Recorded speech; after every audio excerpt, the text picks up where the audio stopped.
Welcome back to another episode of the Unknown Sports Podcast. My name is AJ Musser. Joined with me as usual is Hunter Harris and Austin Fyffe.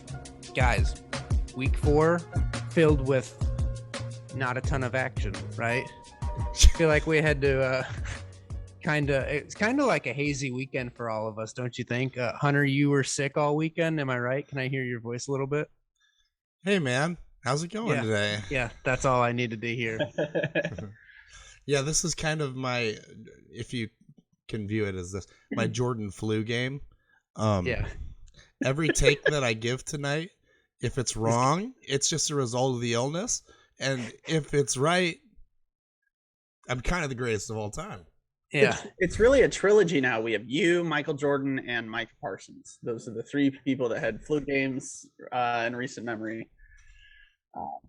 Who knows? Hunter, coming out of the haze, dude, I have the perfect cure for you. What about a little hazy IPA, dude? Okay. Does that sound kind of tasty? Interested? I got this beer here from Broadway Brewery. It's called Life Force. I think right now the can is kind of neat. It's kind of like that 16-bit video game style. Mm-hmm. And on Mario the front, vibes for sure. a little bit, yeah. On the front, there's like 5 hearts with different health levels. I'd say you're like the second to the bottom one right now. For those of you watching on YouTube, I hope that kind of helps. But if you're listening on audio, just ignore what we're talking about. It's okay. I believe this is a Springfield brewery, right? No, it says Broadway Brewery. Is it in Springfield? Roachport, actually. I've been to Roachport. I know where that is. What's so special about Roachport? They have this really nice winery, actually. Not the same brewery, but they have a really nice winery up there. Let's see if the beer. Well, just popping it, I can smell the hoppiness actually. And we're not beer connoisseurs, so it's not that I know what I'm talking about. I just smell it. Austin, what are you drinking tonight? Little H2O. Big ol' heaping bottle of water. AJ, you'd love to hear this, by the way. On Sunday, I went down and watched football with Jason, and wow, yeah. Every time I do, he always asks me to bring some Blue Moons because that's the drink he likes, and he never just sits on his couch and drinks alone while he watches football. It's probably a healthy thing to not do. Probably, I should probably try that out. But I went to the liquor store and they were all out of Blue Moon. First off, how are you out of Blue Moon? But I picked up some land shark that was just sitting there. Oh yeah. Did you get any limes though? No limes. But he's still hooked. He says it's his new favorite beer. Wow. Yeah. Looky there. Well, look at us. Yeah. There you go. Margaritaville Brewing Company. Yeah. Shout out Jimmy Buffett, by the way. Last podcast, we talked about this beer the entire show, and we didn't even realize it was a Jimmy Buffett beer. And now we're hanging out with him this weekend. Yeah. I mean, we're not, but, we can act like we are. When you have a land shark in your hand, it's kind of like you are. Yeah. Are you a salesman? You know what? Now that I bring it up, would you like some life insurance? No, let's not get into this. Let's actually get into some week 3 action, pardon me. Let's start by recapping some games. And Austin, I'm sorry, but we're going to start with you and your Chicago Bears. Can we talk a little bit about this game and how the Chicago Bears turned back time and just ran the ball like the forward pass didn't exist? I mean, when you run for almost 300 yards, you probably should just keep running it, right? Mm-hmm. Yeah, on the season, Houston's giving up over, I think it was 210 rushing yards a game right now. And obviously that's a little skewed thanks to Chicago, but still had to be quite a bit too against other teams for them to not be doing too great in that category. Yeah, they were leading the NFL in missed tackles coming into this game. Thought it was an opportunity for the Bears to really run all over them, which they did. It really, really is unfortunate for anybody that has David Montgomery, but or maybe his prop bets, or his prop bets. But we don't need to talk about that. That's just a small fortune. Anyways, it's so frustrating to be upset after a loss or after a win. I'm used to the other one. The team is coached well. I'm super excited about that. The team is improving. I'm excited about that. The problem is that the only thing that the Bears never freaking had is a quarterback. And it's starting to appear like that might be the case. You're out. I don't want to. He's working his way out. Austin and I have several text threads to each other this weekend from Sunday to yesterday. And I think today was the first day we didn't talk about it since Sunday about Justin Fields' potential. Austin, why are you progressing towards being out? It's the lack of throwing the ball. And I know that sounds obvious. The lack of development in throwing the football. Seeing the field. The plays are there. Like, it's not play calling. And I know people want to blame play calling because that's all we did for the last 2 years with Nagy because it was atrocious. Luke Getsy gets it, man. Like, there's guys open a lot, and Fields just won't throw it. And it doesn't matter if it's a corner out, 15, 20 yards down the field, a deep ball going down the sideline, or check down. He just won't throw the ball. And it's driving me freaking nuts. And you know that they're going to give him at least another year here to figure it out too. I don't think so. Why is that? I mean, this is a new regime, man. Second year. He isn't their guy. Okay. He's not their guy. I'm not saying now. I do want to say this because me and AJ have talked about this a lot. I have not given up on him. Okay. By any means, this is game 3 of the new system, new coaching staff, all that kind of stuff. Not giving up, but I think it would be ignorant to ignore all of the signs that are presenting themselves on Sundays. However, I did a little research to see if it would make me panic or to see if it would calm myself. So there's 3 quarterbacks currently that are under Matt LaFleur's little tree. Okay. Aaron Rodgers, Justin Fields, and Russell Wilson. The first 3 games that Aaron Rodgers, one of the greatest quarterbacks of all time, played in this system, averaged 6.9 yards per attempt, had 4 touchdowns, and the team as a whole was averaging 19 points per game.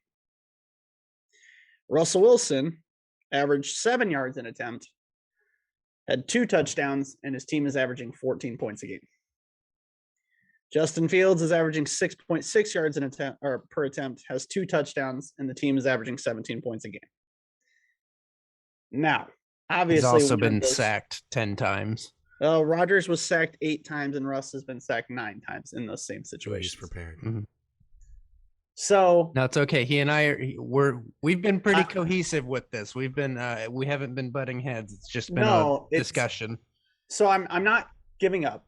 I'm not, not saying, hey, let's burn it all down and let it go. Okay. The struggles are normal for the system. Similarly, Shanahan and Garoppolo, there was growing pains early. Same type of system. It's a harder system to pick up because everything's motion oriented. It's different than what a lot of these players are used to, especially younger quarterbacks coming out of college, being used to 4 and 5 wide receiver sets. Okay. It's a big adjustment.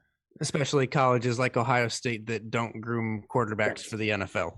Correct. So I'm not giving up on him, but the signs are there. And if after 8-10 weeks, we're still seeing this much of a struggle, then I'll pull the panic button out. But I at least have located the panic button. I know where it's at. So he's got the nuclear codes. He's just waiting to decide if it's the actual time to hit the buttons or not. Hunter, do you have any thoughts on this Chicago Bears team or the Houston team or anything about this game? What do you think, Austin, is the biggest difference between Jalen Hurts and Justin Fields? Because that's a guy that he gets compared to a lot. It's the ability to rip it on that first read. Sirianni has done a really good job. We talked about this last week of having guys, when it is his first read, like, just let it fly. Like, if that's what you see and you trusting what you see, he's letting it fly. And a lot of the times that's good enough. You don't have to get 14, 15, 16 yards at every play. You can get 6 on 1st and 10. That's fine. That's great. And I don't think Fields is quite comprehending that. I don't think he's trusting what he's seeing. It seems like he sees it, because he's looking in the right spots when you watch all of the replays. But he's just not pulling the trigger. Yeah, he's just got to let it loose. But, and that's the other thing too, is I think when we talk about this, Austin, and we look at the stats and you watch some of the tape and the film and stuff, it seems like he might be scared to throw the ball because he doesn't want to make a mistake. But this is the time to me when it's perfectly acceptable for him to make mistakes throwing the football, like on your reads and stuff of just turning it loose. Because this isn't a season where the Bears are expected to do anything. Correct. So if he goes out and has, 20 passing touchdowns and 14 interceptions, but he's like figuring out how to throw the ball at the NFL level and read a defense, that's a plus. It doesn't, who cares about the touchdown to interception ratio?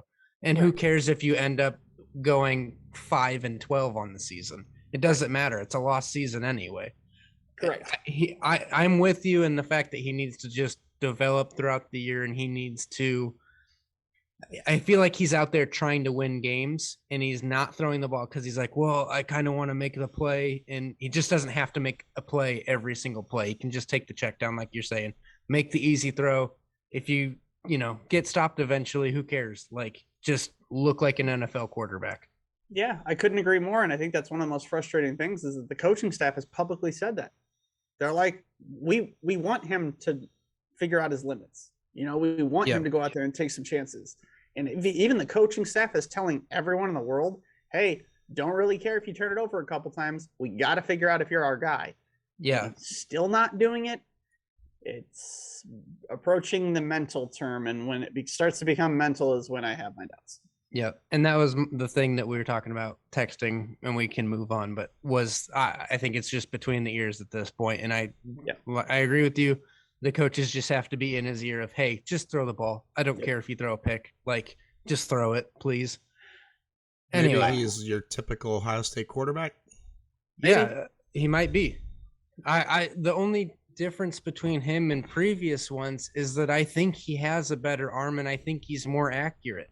I agree with Austin that it's a between the ears thing, that it's him seeing the field and letting it go and just having confidence is really what it turns out. Also, one last thing. Shout out to Lovie Smith for continuing to be the worst statistical challenger in the history of the NFL. Just throwing an absolutely useless challenge flag and losing it by a mile. Took him like 40 seconds to turn it over. It was great. Hey, it's a good timeout. Some things never change. Let's move on. It looks like, Hunter, we've got marked that we want to talk the Las Vegas Raiders. Actually, I don't even know if they deserve to be announced like that right now. They've looked so poor. At the Tennessee Titans in Nissan Stadium. Hunter, we were at Nissan Stadium about a month ago, a little over a month ago. We were watching Thundercat, baby. Yeah, we did see Thundercat.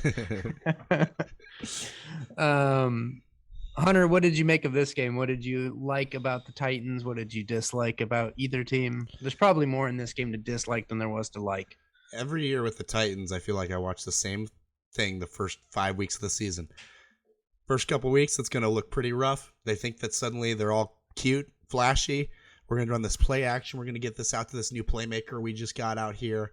We're gonna try to be a little bit more balanced on offense. And then about week 4 range comes along when they're losing, and they're like, okay, we're just gonna give the ball 22 every single play.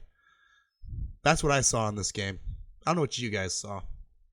I saw a team come out confident and looking good for their first 3 drives. 3 drives, 3 touchdowns, and then they disappeared for the rest of the game. Yep. They were up 21 to whatever in the first quarter, and then we're just like, I think that's good enough. I think we'll win this now. And then the offense disappeared. It's I don't get it, man. I don't get why they ever try to not be that team. You paid Derrick Henry a ton of money, use him. I mean, it's not, I guess, okay to say use him till he drops, but I mean that's kind of what they have to do in order to win games. You paid him to do it, so you know what? Like, just feed him. Give him 25 carries a game. Who cares? I equally, though, don't get what's going on with the Raiders. they start to move the ball and they start to look like a competent offense, and then it all just collapses and vanishes into the ether, and it's just gone. And it's like, wait, I thought they were just moving and looked pretty good, and then they just had 5 plays in a row where they look completely incompetent, like they should be a 0-win team, which they are. Yeah, I think it's Derek Carr. It's Josh McDaniels. You think it's Josh McDaniels? It's looking like a combination of both right now. It probably is. It's looking like it's just not a good coach to quarterback combination. Josh McDaniels obviously doesn't look good either. So no, and it's what we saw the first time around with Josh McDaniels. It's the lack of adjustments. It's not figuring things out, not altering what's going on. And how in the world is this 2 weeks in a row? The Devontae Adams is like what, less than 40 yards receiving? That can't happen.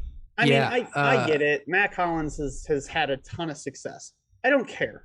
Get the ball to your best playmakers every single game. Just feed him the ball. It's not hard. He's the best route runner in the NFL, not close. He's the best receiver in the NFL, not close. And we're just like, let's throw it to him 3 times a game. Yeah, Austin, you asked me like an hour or 2 ago if I had any nuggets for the show tonight. And I did have one that you just made me think of, and I have it written down, that I heard on that podcast that I always reference, the Around the NFL podcast. They mentioned that Mark Davis came down from the booth, and before Josh McDaniels' press conference, pulled him aside and they went and had a meeting. That's not a good sign when week 3 before your post-game press conference, owners got to pull you aside and say, what the hell's going on? You need to figure it out now. Like, because you've got, like, he went out and spent money. He's got good pieces. That's a good offense. The defense is solid because they went out and got pieces, but there's just no product. Like, I don't get it. It's baffling. On paper, that's a good football team. Yeah, it is. I heard a hilarious stat today. Bring it. I like stats. If you were to take the Raiders, each game has been 1 good half, 1 bad half. Okay, their point differential, I believe, is they are plus 68 in their quote unquote good halves, and plus 48 in the good halves, and minus 65 in their bad halves. They are if those were first and half stats, they would be equally the number 1 team and number 32 team in point differentials if it were directly split up that way. Yeah, their point differential on the season overall is minus 13. And I'll throw in even I guess more dumbed down obvious stat. They've lost the last 3 games, all 1-score games. When you're losing 1-score games that you're actually in, these were not come back from behind a last minute. What? I said this game was. No, I mean it's come back from behind, but they had legitimate chances to win the game, is what I'm saying. Oh yeah. When you're in the game, not like a garbage time, 3 seconds left. Right. Suddenly you're recovering a fumbled football in the end zone that's hitting the over. And anyways, when they're 1-score games over and over and over again, it's coaching. Yeah, and I mean to add on there, I don't know who I was talking back and forth with in the group chat, but Josh McDaniels, they had, with roughly 1:45 left, they had the ball at the 10-yard line. They got 8 chances because of a holding call on 4th down. They took 8 chances at the end zone. It didn't get it, yeah. Well, no, they ended up scoring, but they didn't get the 2-point conversion. Yeah. But why do you not go underneath the goal line there? Run the ball once. It was like you have 1:45, and I believe they had 2 timeouts. Like, it made no sense. I don't get it at all. I don't like Josh McDaniels, how he handles things. It doesn't look like Derek Carr's comfortable at all. And if you're not using your best players, all these things are pointing back to one guy. Who is the one guy? Mark Davis. I thought you were going to say his barber. All right, let's move on to the next one. Big shocking upset this weekend thanks to the Kansas City Chiefs special teams. Chiefs at the Indianapolis Colts. I was at my baseball game Sunday night, and the game started after this Chiefs game is over. And, for the listeners, we live in Missouri, and Hunter and I rip on Chiefs fans because they're all such homers. But the first base coach for the other team walks over to our dugout, and he goes, "Man, the Chiefs just need a new kicker. Man, if we only had a kicker. I'm just like, oh my gosh, like, does this guy know anything? Like, just Chiefs fans are idiots. Fans are the worst. The special teams though did lose that game between a muffed punt, a botched punt where they don't catch the fair catch, and Indy pins them at the one. It was just a field position game for Indy the whole game. Matt Ryan somehow pulls a win out of his butt. Matt Ryan has more fumbles this season than Justin Fields, so there's a positive for you, Austin. I didn't think anybody had more fumbles than Justin Fields. There's a few people. Baker's one of them. Matt Ryan has mastered the drop back, not see the blind side coming, and just get stripped every time. So, yeah, hang on. Let me pull up that stat. If you have more to say, you can absolutely go for it. Who else would you put up there, Austin? Jameis is pretty good at it. Jameis is good at it. Joe Flacco's really good at it. Joe Flacco is so good at it. Yeah, Joe Flacco's very good at it. Flacco's even good at, like, the throw the ball, even though the ball's not there because it's already been knocked out. And then look behind as there's 9 people falling on the ball. Matt Ryan right now is the 4th most sacked quarterback in the NFL. Through 3 games, he's been sacked 12 times. The only people ahead of him are Daniel Jones, sacked 13 times, and then Carson Wentz and Joe Burrow tied for first with being sacked 15 times in 3 games. Yeah, thank God their GM just paid a ton of money to their offensive linemen. One of them. 2 of them. Their center, too. Oh, well, too bad it takes 5 to block. Man, he should, like, allocate resources better. Never mind. Anyways, what were we talking about? This is 100% that Kansas City game that we see every single year early in the season where they just don't show up, not focused, and they lose a game really closely. What's really strange to me, though, is how Vegas predicted it, though. You know? Because the spread of this game. That was the most. I talked about this a lot last year, but the pinnacle of this line doesn't make any sense. Yeah, just bet the other way. And it was 6.5 still, yeah. Well, and so much the money was on the Chiefs, and they kept moving the line down. Yep. It was like they were just going, come on, bring it on. Give us more money on the Chiefs. Give us more money on the Chiefs. Come on. And they did, and it cleaned house this weekend. Vegas, that is. I feel like I learned nothing from this game about either team. No, I learned that the Colts are bad. That is what you guys are talking about. No, I'm saying, like, worse than we thought they were. Like, they tied the Chiefs and lost to Jacksonville. Chiefs, yeah, right? The Chiefs botched this game. Like, on special teams, the offense just couldn't get it going, couldn't get in a rhythm, couldn't get it figured out, never had good field position. And Matt Ryan just stumbles his way to a win. And I don't like saying that in a negative way because I think all 3 of us are Matt Ryan fans. Like, we like the guy. But, like, holy cow, this Colts team blows. The Colts are last in the league in points per game, and I think they're averaging 11 points per game offensively. They're also dead last in offensive DVOA. And that's an impressive stat. Yeah, considering the Bears play in the league and the Texans play in the league. And Jameis Winston is throwing passes. Easy.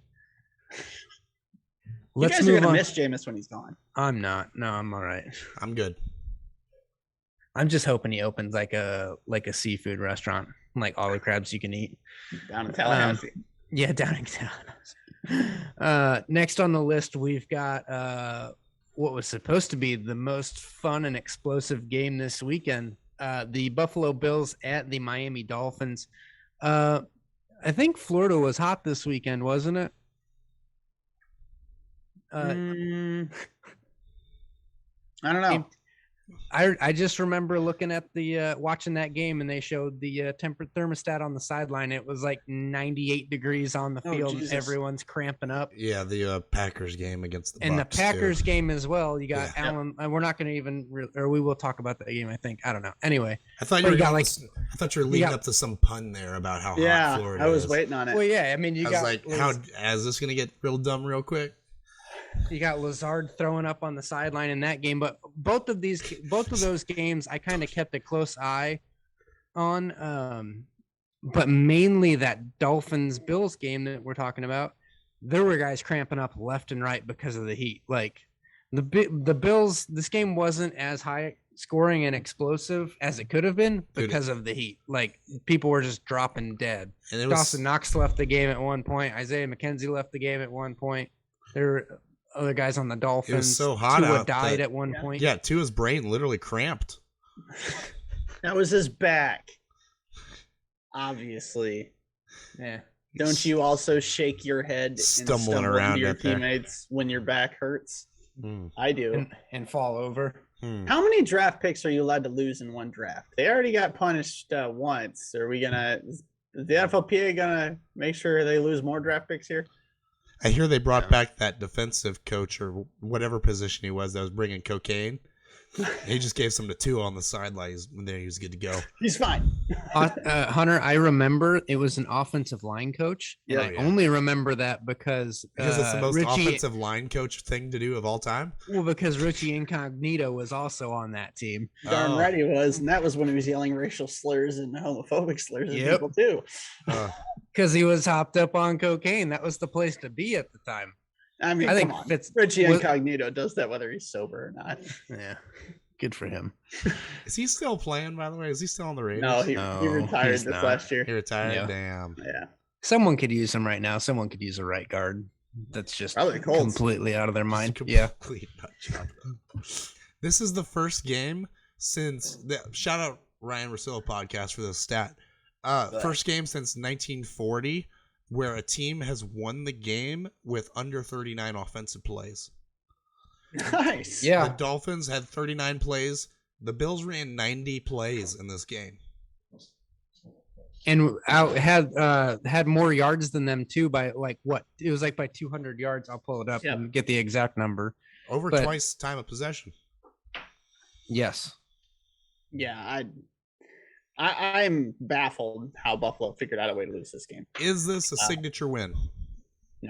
No, because I think it's similar to both the monsoon that happened in Chicago week 1 with the 49ers, that it's kind of like elements play a factor, whether they win or, it's just something you have to take into account, and kind of like last year when the Patriots beat the Bills without throwing the football because of the wind.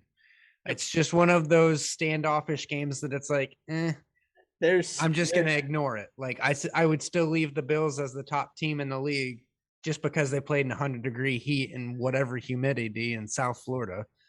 There's to build off of AJ I believe there's 3 stadiums in the NFL that do this every year. Miami wins a game because it's way too hot. Mm-hmm. Green Bay wins a game because it's way too cold. And then either Buffalo or New England ends up with a snow/wind game that ends up winning them a game at home. Those are the 3/4 places, whichever one of those 2 ends up with the snow more off the lake. Seahawks would debate the noise. Yeah, I don't think this year they're going to have that problem. They for sure will. But to me, it's just chalk it up. I mean, how many times do we see Brady in the prime years of that dynasty go down to Miami and lose? It just didn't make any sense, but have a couple guys cramp up at the wrong time. All of a sudden you don't convert a third down you thought you would, and then you don't have the ball back for 8-10 minutes. It's just like AJ said, it's one of those things, and we'll see a lot of these teams coming up. Miami's got a super soft schedule though, so they might be undefeated for a while. Go ahead. Go ahead. You clearly have something prepared. I've just got a couple stats here. So stats that sound similar real quickly. Total drives, 9 for Buffalo, 8 for Miami. Yards per play, 5.5 yards for Buffalo, 5.4 for Miami. Red zone visits, 4 for the Bills went 2 for 4 on their red zone visits, and the Dolphins went 3 for 3. Stats that don't sound similar. 90 plays for the Bills to 39 for the Dolphins. 497 yards of total offense for the Bills to 212 yards for the Dolphins. Just a completely lopsided game, and we haven't even mentioned the highlight of the game of the butt punt. And the Dolphins almost literally kicked it in their own ass to lose the football game, and the Bills still couldn't pull it out. I don't think that dude's ever gonna pull that football out. No, it's still up there. Mike Golick Jr. with the tweet of the weekend too, saying that's how he was going to tell his kids that footballs are boring. That still image of the football halfway up that guy's keister. Go ahead, Hunter. The one thing I can really just be 100% sure about now at this point in the season with the Dolphins is that all of their playmakers legit. All of them. Yes. Yeah. You mean as in Tyreek Hill and Jalen Waddle, and then Gesicki to make a couple plays for you here and there. Then they're going to figure this running game out. I think eventually Mike McDaniels clearly really wants to run the ball, and he keeps trying new running backs each week. He'll end up trading for one for it. They'll figure the run game out too. But just playmaker-wise, this team's so loaded. Waddle and Hill, don't have any questions about them. The question's always going to be Tua. But, I mean, if he's going to get up after clearly getting a concussion and finish the game out and win the game, still a pretty nice thing to say on your resume. You did against the Buffalo Bills. It's not a signature win, but it's a dang good win. And they got Cincinnati on Thursday. Go ahead, Austin. One last thing here. I think everyone's harping on the fact that it's definitely a concussion. I do think that's obvious. But why are people ignoring the fact, myself included, that if it was his back so much so that he couldn't walk, why also was he allowed to go back into the game for that? Yeah. Like that.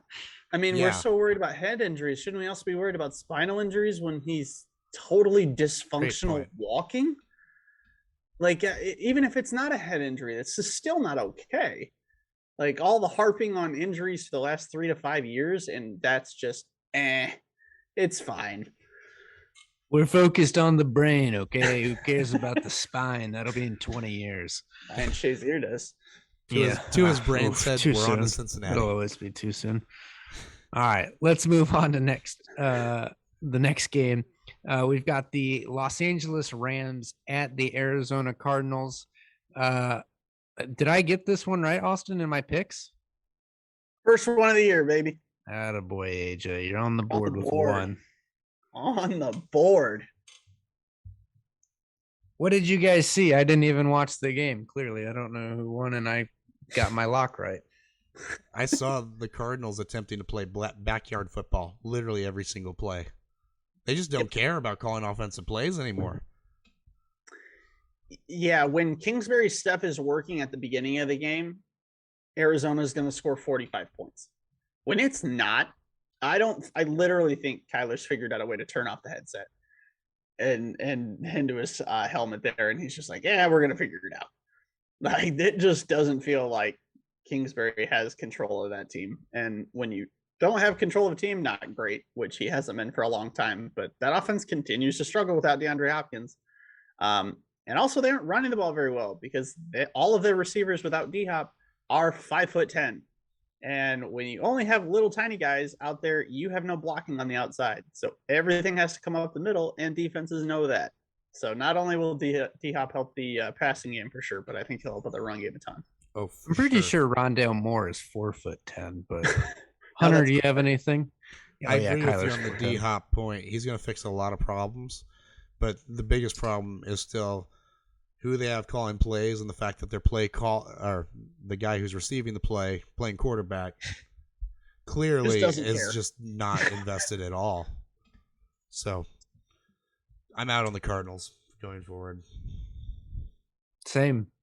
Like, I don't get why they re-signed everyone that matters in the organization, GM, coach, and quarterback, to extensions when they've proved absolutely nothing. And I think we've talked about this every week so far, and it's baffling to me. They're so bad. I'm more out on them than I am the 0-3 Raiders, to be honest. Like, I just see nothing getting better in that situation because we've seen it for 3 years now.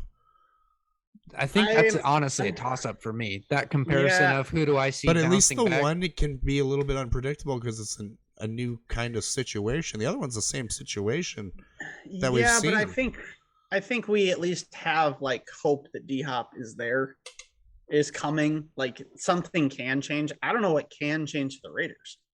Like, they aren't gonna acquire some freak.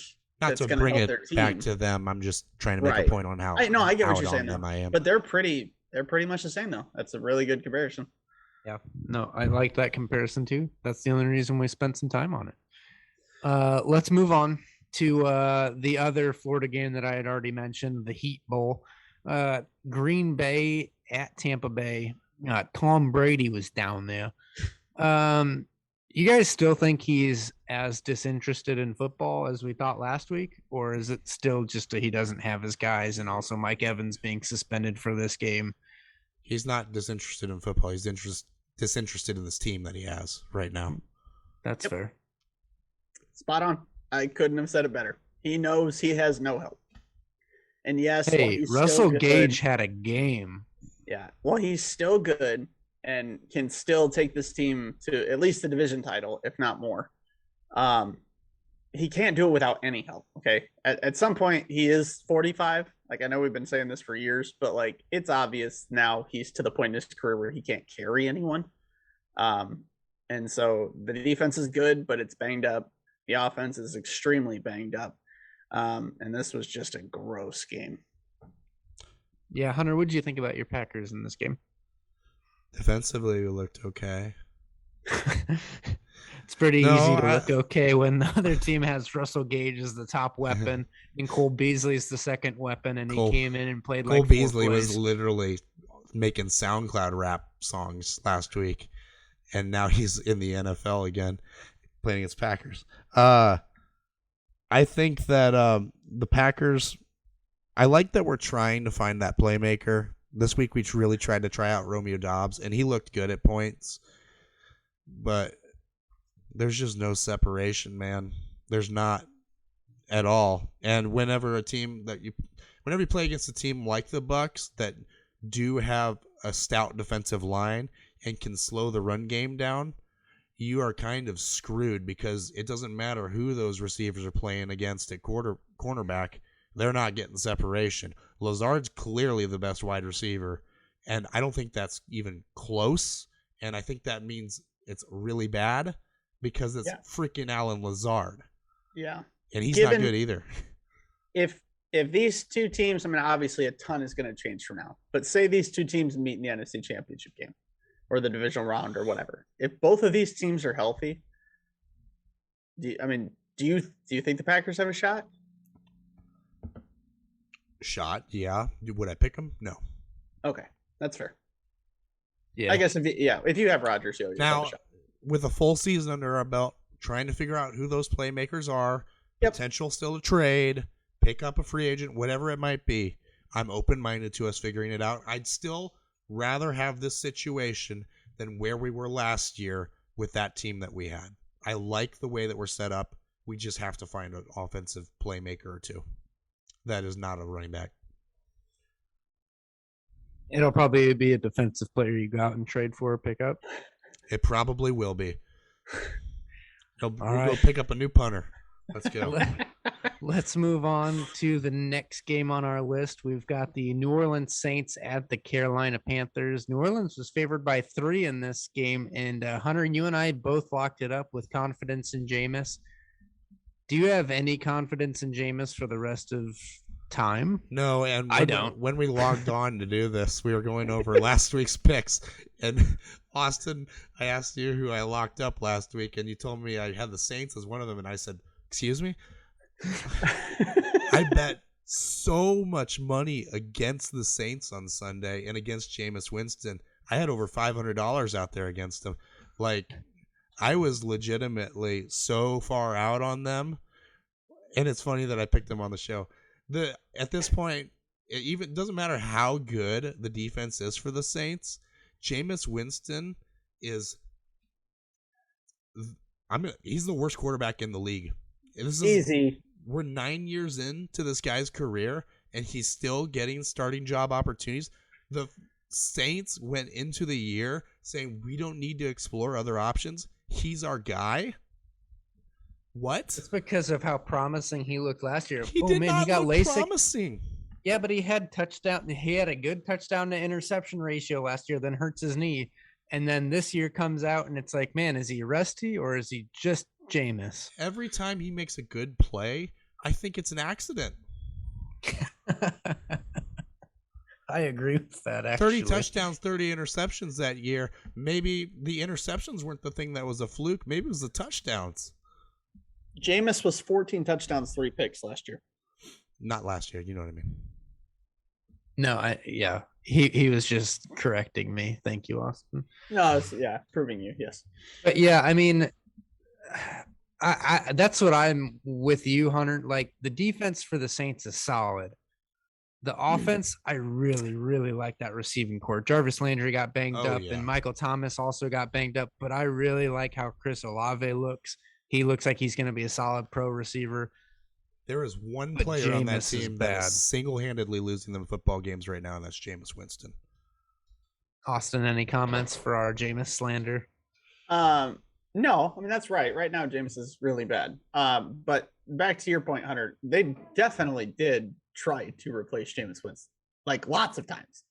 They went really hard after Deshaun Watson. They went really hard after Russell Wilson, and had the Russell Wilson trade in the bag until the GM goes, no, I like what I can get back with Drew Lock, so we're not going to do the deal. So yeah, they definitely did try, but once those two guys are off the table, what's your other option? I mean, those are obvious. Yeah, Jimmy Garoppolo, who wasn't exploring? That doesn't have a marquee quarterback. Who wasn't exploring Russell Wilson trades last year? Yeah, but I mean, Jimmy Garoppolo. No, I agree. Like they should have. They should have. Like I don't think I wouldn't take Baker. I wouldn't take Baker over Jameis. What? How can you say that?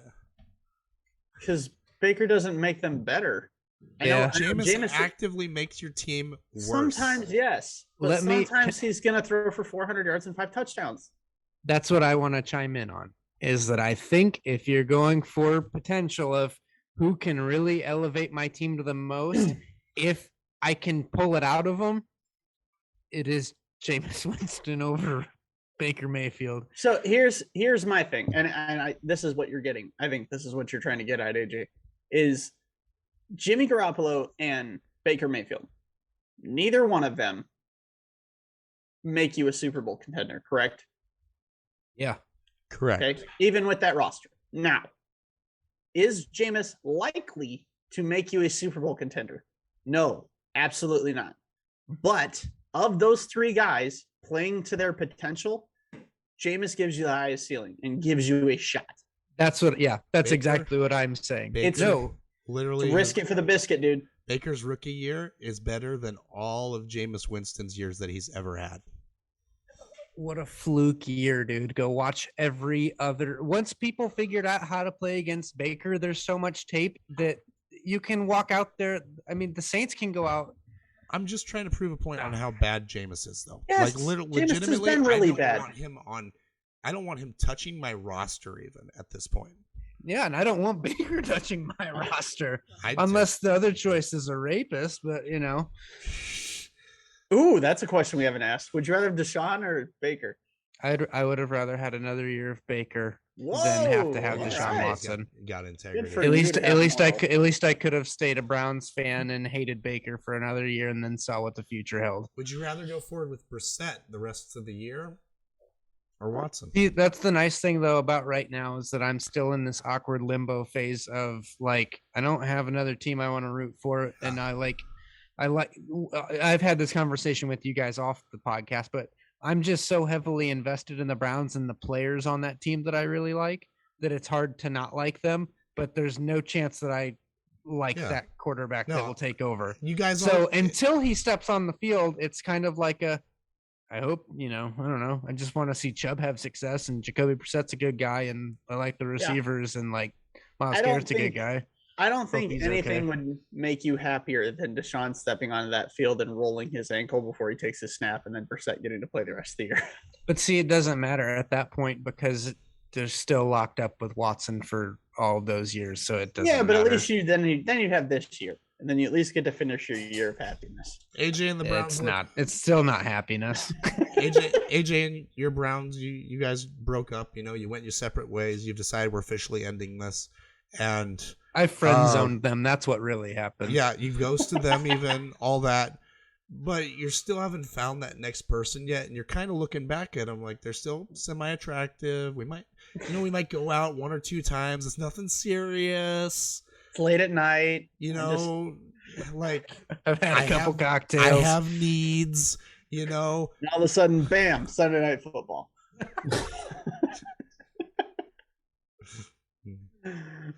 Yeah, I did find myself texting Michael Thursday night, our friend that's the Steelers fan, and said, "Hey, you want to watch the game with me tonight?" Yeah. Anyway, we don't have to talk. Let's predict some games, guys. Yeah, let's talk about next week's games. Oh, but before we do, Hunter with the news. No Pro Bowl anymore. Oh, look at you being ready. Wow, he threw the news to himself, and I threw it off the had backboard. news. I caught it, and I laid it in. Fundamentals. Fundamentals. They're All doing right. flag football, right? Yeah, that Flag and other football and then a competitions. week-long competition. Should they still tie the entirety of their contract and millions and millions and millions of dollars to the Pro Bowl, Austin, you think? Yep, 100%. I think that's a great idea. Let's keep this moving. Because they still get paid. I just want to share some funny information. Carly's making herself a smoothie, and because we're doing the podcast, she took the blender into our bedroom. Hey, how considerate. Yeah, What a good little wife. round of applause for Carly. Yeah. Let's get going on the week 4 games. Let's start with Thursday night. We've got the Miami Dolphins at the Cincinnati Bengals. Cincinnati's a 3.5-point favorite at home. Hunter, who do you like in this game? Short week off a divisional win for the Dolphins. No, That's who you're going with? I don't. I can't. I'm going with Cincinnati. They're the home team. Cincinnati it's a short by week. billion. It's a short week. Have you I just seen want this game those to be a great jerseys? Yeah, they're wearing the whiteouts. They're wearing the They're wearing whiteouts. whiteouts. It's Or over. we're getting teal outs on the other side. Complete teal. Doesn't matter. Cincinnati It by a billion. matters. Cincinnati by a billion. They're not losing in those jerseys. They're Lock not of the losing week. in those helmets. Locking it in. It's not the jersey. It's the helmet. The helmet's It's all of it. It's all of it. It's the greatest game. aesthetically. This game's going to be beautiful. It's the to best watch. NFL uniform in history. This might be the sexiest game to watch in NFL history. To be honest, Not I a fan love- of the candy ass teal. you're The not. Dolphins would have to break out like the 70s, 80s uniforms, the merino uniforms. That's what I want to see. I like the Miami teal, or I like the Miami turquoise. I don't like this I love the Miami metallic throwbacks. teal that they have now. Throwback. Yeah, that's what I'm teal, talking baby. Yep. The one that Miami- AJ's yeah. talking about. Yeah, Yep. I want the merino jerseys. Those Give are the it to me. best. Cincinnati, I lock it in. They don't I lose. have a Jay Ajayi throwback jersey. That's the least Oh, yeah? surprising thing that I've ever heard. I had a Zach Taylor jersey. No, man, Hey, really? you did. Wow. Yeah. That's a name. That is a name. It'd Had a be even couple more. of It'd be obscure even more ones. of a name if it was the right name. What? No, Jason Taylor was the lineman. I had a Zach Taylor, the middle No, linebacker. Zach Thomas, buddy. It's Zach Thomas. You're right. This is a long time ago, and there was a picture of me wearing I thought it this as the entire front of time it, you not were the back. referencing the coach of the Bengals there, and that he No. used to play. See, it's Anyways, another omen. Take the Bengals. taking Yeah, the there you go. Bengals, baby. The Yeah, writing is on Definitely the wall. lock up the Bengals now. I don't I even think did. we need any more context for this game after that. Perfect. Short week. I like the Bengals to take this one at home. Absolutely. Moving on to the next one, we've got the Minnesota Vikings at the New Orleans Saints. We just spent a lot of time talking about the Saints, so we don't really need to talk about them. But Minnesota's a 2.5-point favorite on the road. Austin, do you think the Vikings will come out and take this one easily? Under. Sorry. What was your question? I don't know, because I have no idea what to expect with British Kirk Cousins. You just totally could be something we're not prepared for. He's Yeah, about to break the NFL record for passing touchdowns in a game. I would say Minnesota probably wins this game, but Dalvin Cook may not play. That defense is still really good. There's a real possibility that Jameis and them figure out how to scrape together 17 to maybe even 19 points with a ton of field goals, and figure out a way to squeak out of there with a win. Yeah, nice little 4 field goal game for Will Yeah. Lutz. As much That'd as be I impressive. just dunked on Jameis Winston, I equally probably spend as much time on this podcast dunking on Kirk Cousins. And I got to clarify, Kirk Cousins is still, in my book, a mediocre quarterback. Jameis Winston is a terrible quarterback. I'm going to take the Vikings in this game. Yeah, I think I like the Vikings in this game as well, but they really need to figure out a way to get Justin Jefferson back involved with the offense. Last week against the Lions just doubled him the whole game, and it took Kirk Cousins until the third quarter to realize, hey, maybe I should just start throwing to Thielen instead. And Adam Thielen came back to life for the first time this season. So welcome to the league, Adam Thielen. Happy day for Thielen fantasy owners. Fun fact, the touchdown pass at the end of the game last week to KJ Osborne was the first pass over 15 yards Kirk Cousins completed all day. Yep. Yeah, it wasn't – I watched a lot of that game too. The two teams I've found the most interesting to watch this season are the Detroit Lions and the Atlanta Falcons. If you haven't watched them and have the ability to watch either of those teams, the games they play are fun and entertaining. Mariota will give you a nice little turnover in the fourth quarter to make it extra spicy. But I like the Vikings in this game. I think that they can still outscore the Saints as long as Jameis just fumbles around trying to figure out how to play quarterback. Bunch of British kids going to go home and tell their parents, I want a Kirk Cousins jersey. Oh, it's hilarious. God, I hope not. They lost their queen and now they're Kirk Cousins fans. Jeez, that country is just in shambles. Let's move at on. least it's not the Jags playing, so well, maybe not this year. Oh, Austin, you didn't mention on the Miami game. I'm looking at this now. You locked them up.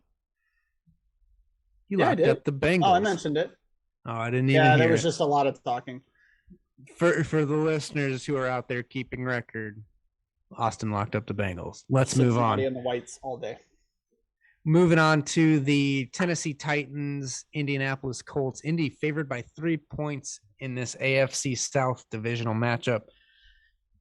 This one's a big one, guys. Both teams struggling out of the gates, looking ugly in just about every single one of their games. And they're like, hey, it's time to, beat up on each other to see who gets the little head start in the division race.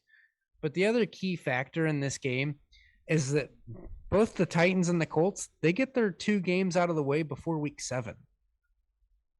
That is massive. So this game has huge implications this early in the season for these two teams that think that they're going to be division winners. Little news flash, neither of them are going to win the division. The Jags are, but we'll get to that in a minute. But this is going to be actually a entertaining game, even if it's ugly, because it's going to have major implications on the season. I like that Vegas took this game. For those of you that don't know, 3 points is what you get when you're the home team in the NFL. I like that Vegas just took this game and said, we're putting it -3 for the home team here. You guys just figure this one out because we don't know either. I have no idea what's going on. And we also don't care. Bet on this game if you want to at your own risk. Absolutely. That's, Surgeon General warning. Yes. Don't bet on this game if you're pregnant. If you or a loved one had to endure watching the Colts. Oh, man. I'm just going to go with the Colts here because they're home. Cares? That's really the only reason I'm going to go with them. This is Jake Leonard should be back. That's my only reason I'd pick the Colts. Way to get the name right. We've gotten it right since day one. We haven't messed it up since. I know. Good job. It's because we're a pretty woke podcast Pretty over here. professional podcast as I straighten my glasses. Pretty professional. Let me put it Yeah. Yeah. Do we have a time, due date, whatever, where we're like, okay, Colts offense, you have to figure it out? Is there a week this season that the Colts have to hit the panic button? That was last week, man. Was it last week? I think it's probably like week 8 or 9 when Frank Reich gets fired. Really? Mid-season firing, wow.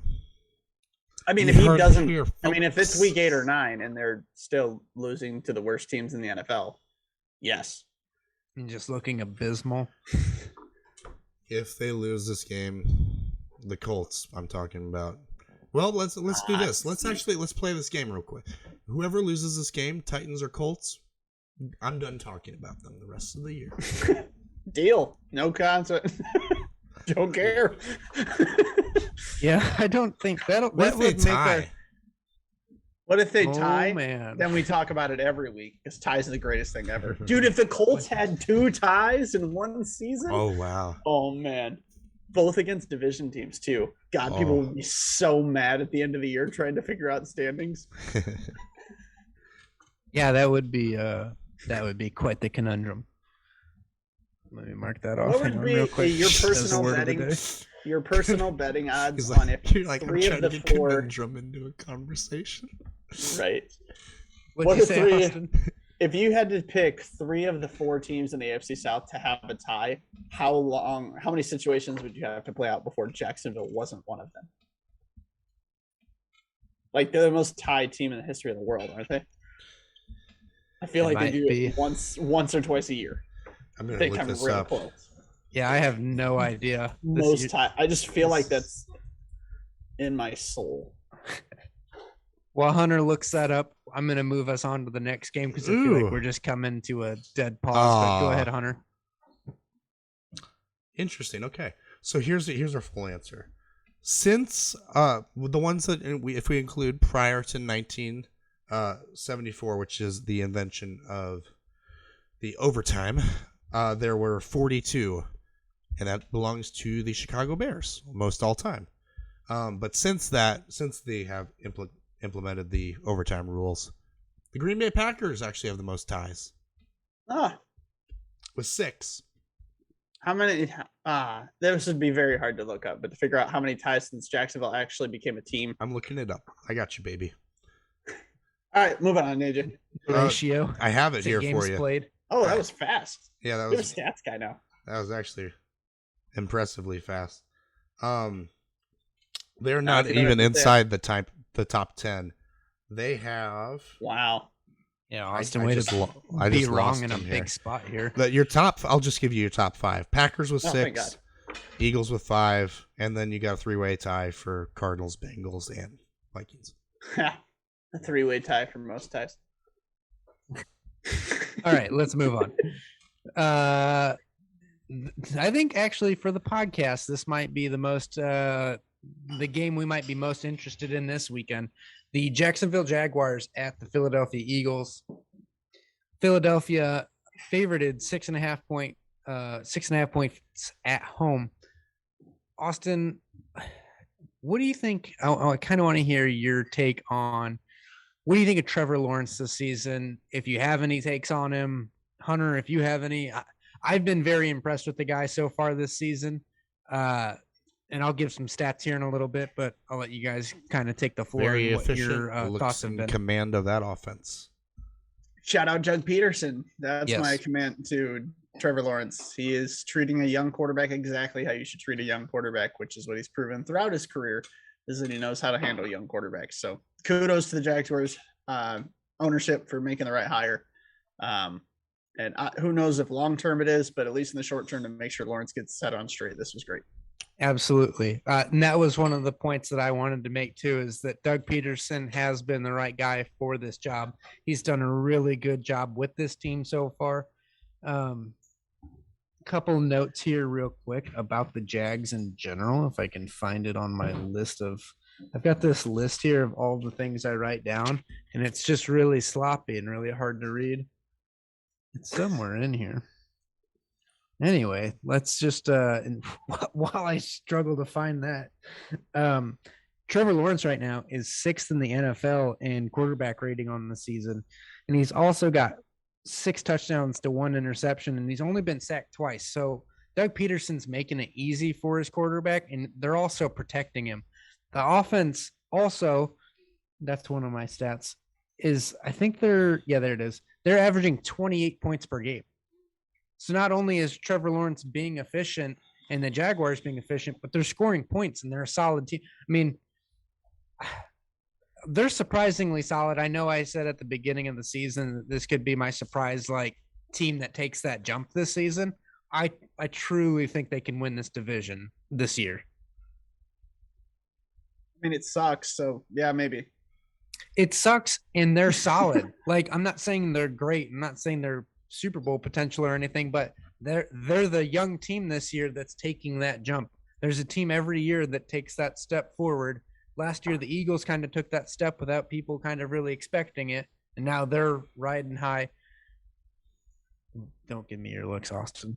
And Cincinnati feels like the choice I would have used. They're not. Cincinnati's a good one too. But I was saying Philadelphia because they fell short in the playoffs and got rolled. Because that's what I feel like the equivalent of the Jags are this season. I feel like the Jags could get to the postseason, and then when they play someone that's like a true playoff team, they'll probably get rolled. But here's a good test for them this season. I know it's early in the season and they're not a complete team, or they're not their evolved self of what they'll be, but the Eagles are going to be a good test for them and a good litmus test of, hey, where are we and what do we need to improve on for the rest of the season? I see Philly winning this game, but I think Jacksonville could be competitive. Sorry to ramble. I think Jacksonville, unlike the Eagles, have actually played some teams here and have proven a heck of a lot more. I mean, I don't think either team has played significant teams, but more than the Eagles. And I just feel better overall about the Jaguars. I'm not really super impressed by Lawrence, but everything he's done has been efficient, keeps the offense moving. I think James Robinson looks fantastic. Christian Kirk, who they pick up in the offseason, looks also awesome too. Heck of a playmaker for him right now. We'll have to see how it ends up. Zay Jones end of the is year, solid but too. Doug Peterson's done a good job so far this year, and he's a guy that I don't like at all. My thing with Lawrence, it's not that he's playing superhero ball either. He is just being efficient and he's taking what's there. If you go back and watch the games, he's just making the easy passes, and sometimes he'll roll out and make a really nice pass. But Doug Peterson's just drawing up really good, easy plays for him that get guys open, and Trevor Lawrence just has to get the ball there. And that's what he's doing, and he's doing it on time. He's doing it in rhythm, and he's looking good doing it. And yeah, it's not like he's making like Herbert or Mahomes-esque throws or anything like that. But he just looks like a young quarterback that's starting to figure it out, and he's starting to get his feet wet, and he's looking comfortable.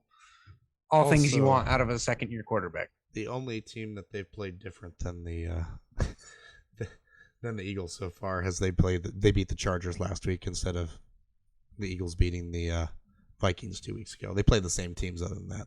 So, to your point, Austin, yes, you're correct. But I think that Chargers game says a lot. Does it not? Why doesn't it? Remember last week when I said that Herbert had to start beating some teams? Anyways. So you're out on them too? Not out, man. They had a lot of injuries in this game. So, I mean, it's hard to – Bosa got dinged up, and Slater's gone for the year. So, I mean, there was a lot of other stuff. But, I mean, at some point, they kind of are the same old Chargers, man. Yeah, and that's a whole different conversation that we're not even going to discuss today because I don't want to, and that's not on our list of things to talk about. This Eagles team may end up with 12-plus wins this year, and I still pick them to lose the first game they play in the playoffs. There's a real chance. I've looked at their schedule. There's a real chance the Eagles are the 1 seed in the NFC. Legitimately, they play nobody. It is it helps that their division blows. Yeah. Yes, for real. Yeah, they get to play the Cowboys twice, they get to play the Giants twice, and they get to play the stupid Washington Commanders twice. Like, there's a nice 6th spot for you. Yep. All right, let's move on. Nice job talking about those two teams. Feel like we hit them pretty well. And Jacksonville, there's kudos to you. I mean, we never talk about you, and I don't think there's even Jacksonville fans that listen to us. So kudos for being talked about. If you exist, they don't. Thumbs up. Yeah, you're right. They're outside of Duval, they don't. They're actually all over there in London about to become Kirk Cousins fans this weekend. They're gonna be so confused when Jacksonville doesn't get off that plane. Next on the list, we've got the Buffalo Bills at the Baltimore Ravens. Buffalo's a 3.5-point favorite. Before I even move on, isn't it kind of funny now that it's like, hey, Jacksonville might be a good team. Let's not send them over there. We've given them that trash for years. Now let's keep them over here now that they might be interesting. All right. Buffalo, Baltimore, Buffalo, 3.5-point favorites. Hunter, looks like you got the Bills locked up this week, and you had Jacksonville locked up. Tell me why you got Buffalo locked up. Because I expect them to be healthier than they were last week. That's the main reason. Buffalo is a much better team than the Ravens. I don't think the Ravens are nearly as a complete of a football team, honestly, in any facet at all. After last week, maybe the Bills could even run the ball better than them. But no, but I'm taking the Bills to cover in this game on the road. The only thing that is going to make this game close is if Buffalo screws around and tries to run the football. Baltimore's secondary is atrocious. Josh Allen should throw for 650 yards in this game. Should. Throw, get a huge lead, get out of there. It's how this game should go. Now, teams love to try to play around with these types of matchups where they feel like they have a major advantage and maybe we should try to do other things. Then you could screw around. But Lamar gives Baltimore a chance because he's been lights out this year. He's been fantastic. He's really putting his foot on ownership's throat to give him that contract that he wants. So we'll see. Buffalo should take care of this pretty easily. Yeah, Baltimore is averaging defensively, giving up 353 yards a game passing. And they played Mac Jones. Yeah, that's almost 60 more than died. That's almost 60 more than the next team being the Miami Dolphins. So, yeah, the biggest weak spot on this Baltimore team is what last year when all those guys got hurt preseason, they were like, well, Baltimore is missing their secondary. Well, guess what? They're here this year and they suck. Like, what do you get? What's the excuse now? The offense, yeah, it's producing. The defense, it's a mess right now, and they can't stop a nosebleed, as Hunter would say. If Lamar figures out a way to beat this Buffalo team, he should sit out until they give him his contract. Yeah. Like, he's been that good. He should sit out. He's just like, and he should show up and take a dump on the front step of the front office every day, too. He should sit out until they contact him as a representative of him to negotiate for his contract. And he should just refer to himself the whole time. My client is not going to play until he has this finished. Lamar is not doing this. Lamar does not have a defense. But yeah, I like the Bills in this one too because of the Ravens defense. I mean, if you're telling Josh Allen, hey, the only thing you can really do in this game is the thing you're most comfortable with, and it's passing the ball. I don't think the Bills are going to be like, oh, gee, shucks, man, that stinks. I guess we'll just maybe throw the ball 50 times. It's just, I think that the Bills are going to blow them out of the water. And if it's close, it's probably going to be close because of Lamar Jackson. Yep.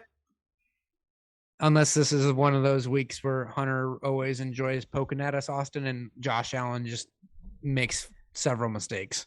Nope. Yeah, I don't see it it's either. It's for 450. I'm more worried at this point just about him getting hurt. So let's move on. Next game, we've got the Denver Broncos at the Las Vegas Raiders. Vegas is favorited by 2.5 points at the Death Star. I don't think this is one we even really want to talk about a whole lot. I think we're just talking about it because it's AFC West, and it's a do-or-die game. We agree on that. It's a cornered animal game. Who's going to come out and survive, and whose season ends this Sunday? Yeah, our 3:00 slate sucks this week.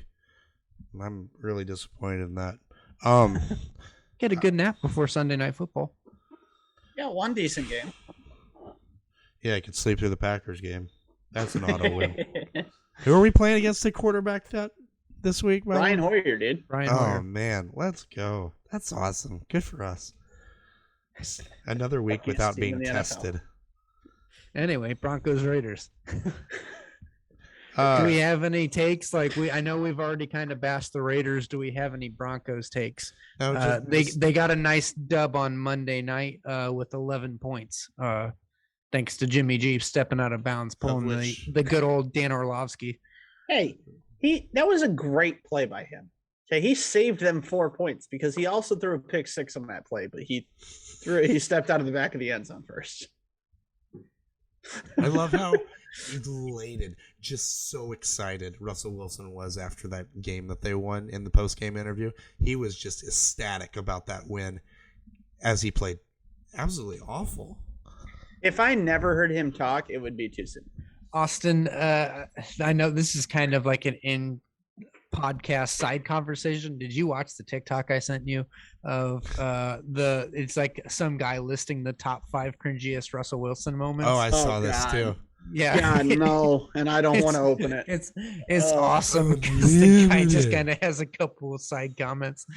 Oh man, yeah, Russell Wilson's just the worst, and this team sucks. It's kind of just highly limited. I think is going to lose to the Raiders this week. So yeah, let's kind of just pick this one, not against our record or anything, but just for the funsies. Denver, Hunter's going Raiders. Yeah, screw it. Why not? Who cares? I'm gonna go Broncos too, mainly because I want the Raiders to win, but you're probably right. Broncos are gonna figure it out. But I think that's enough talking about that game because it's gonna be ugly. Bet the under, right? Bet the under, baby. Next on the list, we've got the Kansas City Chiefs at the Tampa Bay Buccaneers. Chiefs are 2.5-point favorite on the road. They're gonna throttle them. Tampa Bay gets Mike Evans back off suspension for getting in a fight. Russell Gage will still be there, but as for the rest of his receivers, Chris Godwin, and I don't think Gronk's going to come back this week or anything like that. So what do you think about this one? I can just see it. Like, literally, I can picture the Chiefs running some gimmicky BS play down by the goal line to impress everybody. There's a triple reverse. Actually, no, it was to the fullback right up the middle. And now we go up 21-0 as we flash to Tom Brady on the sideline, losing his freaking mind. Destroying a Microsoft Surface. That's what it's going to be. Oh, man, I was totally with you until right there at the end. I do think that's what's going to happen, and I think that gimmicky play is going to backfire. And somehow Tampa Bay is going to figure out a way to win this game because Kansas City, you mentioned it last week or earlier, Hunter. They have the game. That game normally is not one game. That's normally a 2 or 3 week stretch, and then everybody panics. And is Patrick Mahomes good? Or are the Chiefs broken? Is the defense any good? Blah, blah, blah, blah, blah. And then they go back to being the Chiefs down the stretch, and they absolutely throttle people. He's not wrong. That's been a 2-year thing. This could be year 3, and year Brady, 3 makes the streak. And you don't think also, last week was this situation against the? No, it's normally a couple weeks. It's normally a couple weeks. It's a couple weeks. It's like 2 or 3 weeks. No sense. And also, this line doesn't make any sense. Kansas City should be like a 7-point favorite. Yeah, it makes 0 sense. Yeah, that's why I didn't pick it. I'm avoiding this game as much as I possibly can. For the record, I really, really want the Bucs to kick the snot out of them in this game, and hear just the uproar because if they Chiefs lose to Tom Brady, Chiefs fans are gonna lose their mind Sunday night. It's the goat versus the baby goat. Gross. I hate that. I honestly, can we talk? I hate the word goat. I'm so sick of it. Please. It went from being this thing that was like rare to now everything's the goat. Everything. Yep. Like cheesy gordita crunch, dude. It's a goat. I was about to go to the Taco Bell grilled cheese burrito. Even though that's not the goat, you're right. It is the cheesy gordita crunch. But would you put honestly though, like as an OG, now I think you got to put up there the Doritos Locos taco, man. At this point, I don't think like I've is that ordered. a Longevity's household not name? there. No. Yeah, Hunter, I haven't ordered a Okay. Doritos Locos taco in probably 10 years. And also, if you're gonna say that the Locos Tacos is the goat when you can get a Locos Tacos inside a cheesy gordita crunch, that's just Dude, you can't. asinine. The cheesy gordita unbelievable crunch too these has days. the price tag on it that it does because Taco Bell knows it's the goat. People know that we can Proven charge product. $4.50. Yeah, we can charge $4.15 or $4.30 for this one taco because everybody knows how good it is. Yep. Anyways, I think people enjoyed our Taco Bell conversation there, probably more than some of our takes. they literally invented Baja Blast, man. Yep. It's absolutely crazy. That's the GOAT. Yeah, I do like myself a good Baja Blast. Anyway, do we have anything else to add about this Tampa Bay Kansas City game? Nope, I'm good. Do we have any other locks? Well, no, we still got Monday night's game to talk about too. Yeah, we got one more game to hit. We've got the Los Angeles Rams at the San Francisco 49ers. Somehow, San Francisco is a 2.5-point favorite in this game. And I haven't felt more confident in a lock this season than I do Monday night with the Rams, which maybe for you bettors out there, maybe already doing it. Maybe fade me. Yeah, maybe fade me here and go the Niners. Can I present you with a stat before you get too all excited? Go for it. Sean McVay is 3-7 against Kyle Shanahan. That's 3-7. That's it. He's lost 6 of his last 7. It's all right. It's not a big sample set. It's only 10 games. It's only like over half a season. It's only 5 years worth of divisional matchups. It's fine. Yeah. Is that supposed to sway me though? Because I'm not budging, dude. I'm sticking with the Rams. Like, I don't care that Matt Stafford hasn't looked good this season and that this Rams offense doesn't function outside of Cooper Kupp, because it doesn't. Cooper Kupp literally is this team's entire offense, whether it comes to rushing or passing or receiving. All of it revolves around him. Allen Robinson is a no-show, non-existent factor of this team. The defense is whatever. It's the Rams' defense. It's still solid. But this offense sucks. But the 49ers offense sucks, especially with Jimmy G back at the helm. I feel like you guys can side with that more than anybody because you guys hate him as much as you hate Kirk Cousins. So I'm going with the Rams. It's just and because all the Rams have to do is win or lose by 1 or 2, 2.5 points. That's math right there. Go ahead, Hunter. You just mathed us, man. You put on the glasses. I just smacked you right in the face with math.